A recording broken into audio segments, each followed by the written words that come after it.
All right, we are live again here for the Stronger Together podcast. It's our third day, and our last day. No other better person to start off. She's already got fans walking by. Dr. Kaylah Holland. Hi. How are you today? I'm doing really well. How are you today? I'm good. Can you, for those out there who don't know who you are, or like who is this voice booming over ISTE floor, tell us a little bit about yourself and the work you do in education. Yeah, thanks for that. So my name is Kaylah Holland, and I am the Director of Instructional Technology and Blended Learning for a small nonprofit called Break Free Education. And we work to improve education in juvenile justice facilities. So I have the honor and privilege to travel around the U.S. and spend time with our teachers and students who are in a confined space, so an incarceration center, a detention center, or jail across the U.S. Wonderful. That is exciting. And I also want to introduce my co-host, who was also the host last night, wearing his cowboy hat for the tech karaoke. Please keep your day job. That was the biggest feedback.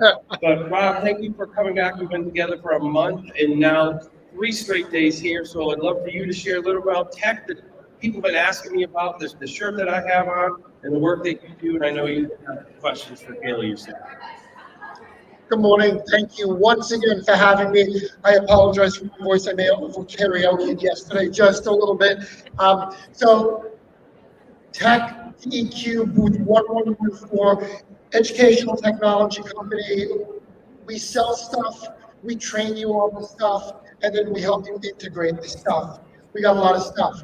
So if you get a chance, come by booth 1114 and say hello. Kaylah, I got a question for you. Is this your first visit to ISTE? No, it's not. So I've been to, I think, 6 ISTEs. Yeah, so I don't know if that counts as a veteran status, but I've been to quite a few. 5 and above, you're good. Wow, that's quite a bit. What are some of the other cities you've been to? Chicago, Denver, New Orleans, Philadelphia, the last time we were here in 2019, and currently, and a couple of virtual ones when we were through the pandemic. Do you have a favorite location? I actually love Philadelphia. So I loved it when we were here in 2019, and I love it again now. I think the setup is great. The hotels are close. There's lots of food options. That's always important. Everything's pretty much walkable. So this one's my favorite. Wonderful. And you've already had a few sessions, and you have a few more coming up. So I'd love for you to share some of the work you did to share if people want to go back and see work, and some of the upcoming work that you'll be doing here at ISTE. Yeah, I think the most exciting thing that happened to me so far was that I did an ISTE Ignite session yesterday on the main stage, which was both exciting and terrifying at the same time. So it was a quick 5 minutes about advocating for students in the school to prison pipeline. So I think that's a recorded session if you want to go and watch that. And if you want to learn more about the juvenile justice system, my friend and colleague, Kat Crawford, and I are doing a session tonight, so Tuesday at 4 p.m., in room 1113C, I think it is. It's called Behind the Bars, and it's 60 minutes, and we're really going to dive into what the juvenile justice system is in the United States, some stats behind, what kind of students are there, why they're there, and how you as an educator can really disrupt the school to prison pipeline, because it is important. Students who step foot in the school to prison pipeline, 85% of them will never finish high school. So it's really important that we keep kids from getting into the pipeline to start with. And a lot of times that starts in the classroom itself in regular public schools. Wow, that's pretty impressive. So I have a question for you. Yesterday, I got on the mic and sang my go-to song, which was Country Roads, hence the cowboy hat. But then I said, you know what? I want to step out of my comfort zone. And I tried rapping to a Run DMC song. And I got to tell you, epic fail. But I had a great time. People jumping in and helping me out. And it turned into a big collaborative event, which meant it was a failure, but that's still okay because I learned from that experience. And it ties into something that I heard many times from different people at these events, the concept of failing forward. What does that mean to you? So I love the idea of failing forward. And I think honestly that teachers really need to model risk taking for students, because I think that shows that we as educators are authentically human, because we do make mistakes. It's not helpful for our students to see us polished and perfect every time we step in front of them in the classroom. So failing forward to me is really just being open-minded and taking risk. And when you take risk that involves students and allowing them to see that process, it's really helpful for them to understand that it's okay to fail and it's okay to try again. And, it's just part of this process of living our normal lives. And you can really learn a lot from that process of failure. So that's what it means for me. I think it's really important. So as I showed before, we see you've done a lot of presenting, and did you present at the last ones that you've been at? I did, yes. Not quite as many as this one. I may have overfilled my schedule a bit this time. But yeah, I've presented many times before. Kind of busy. So for those individuals here that are here as participants and think to themselves, I have some things to share, want to put in a proposal next year and say they get accepted.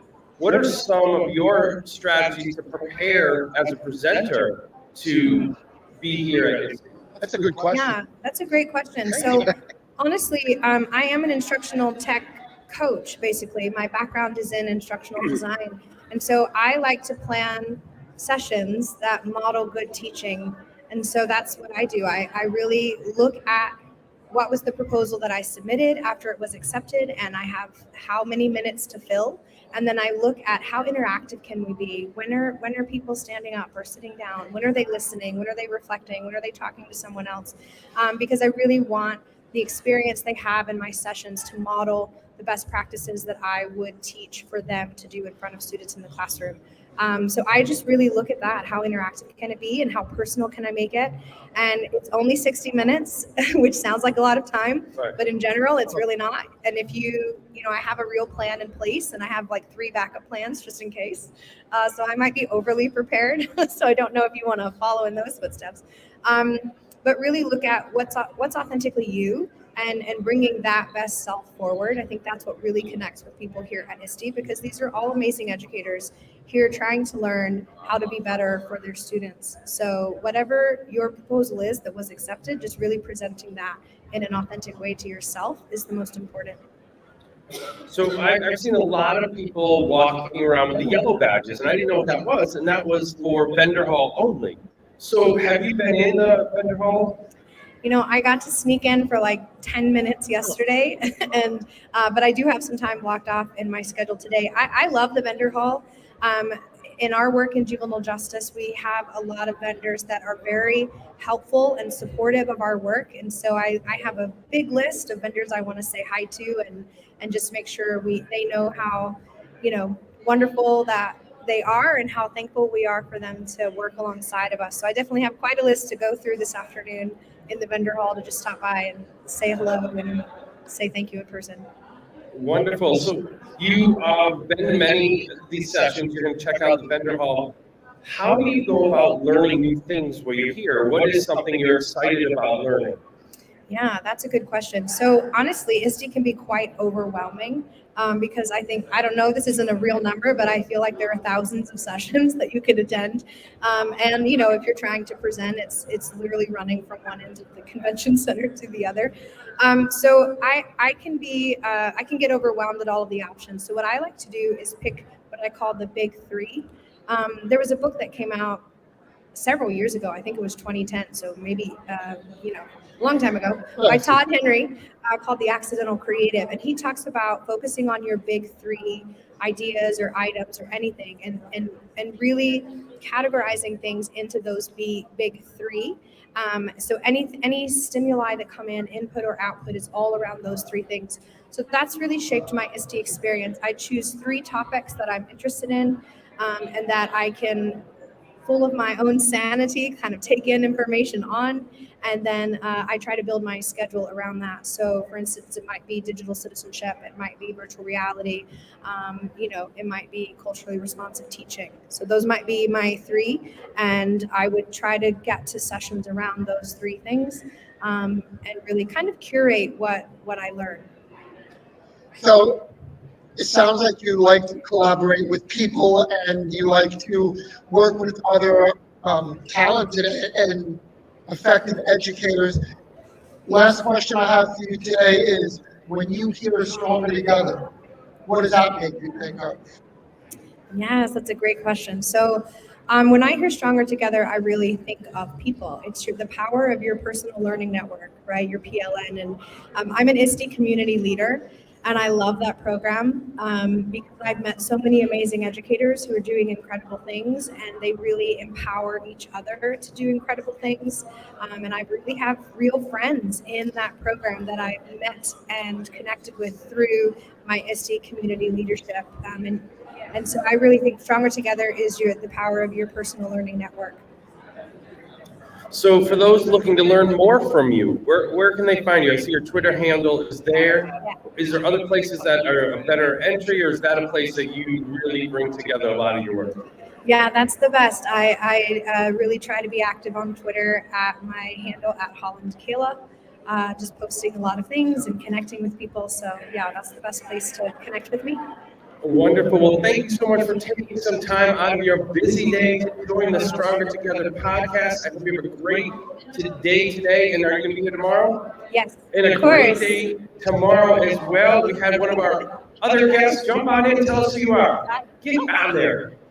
Hey, everyone. I'm just coming to support Dr. So speaking of Stronger Together and Power PLNs, this is Laurel, and I met her through the ISTE Community Leader Program, and we've become really good friends. And she's one of our ISTE 20 to Watch award winners and was awarded at the lunch And a former festival. Stronger Together interview. Hey, everyone. Yes, and a former Stronger Together. And don't leave, because when we are done, we're going to all get a picture, so it'll be great. So for those looking to learn from you, from one of our 20 to Watch, tell some people out there where to find you. I'm actually going to do a poster session right now on student data privacy. Yay. Yay. And you can find me on Twitter at Lucy Kirch with 2 H's because it has to be difficult. That's right. There you go. All right. Not difficult, unique. Well, thank you for stopping by very quick. Thank you for coming on the show and the episodes. And this is it happening in real time. Stronger Real time. Together. Bye.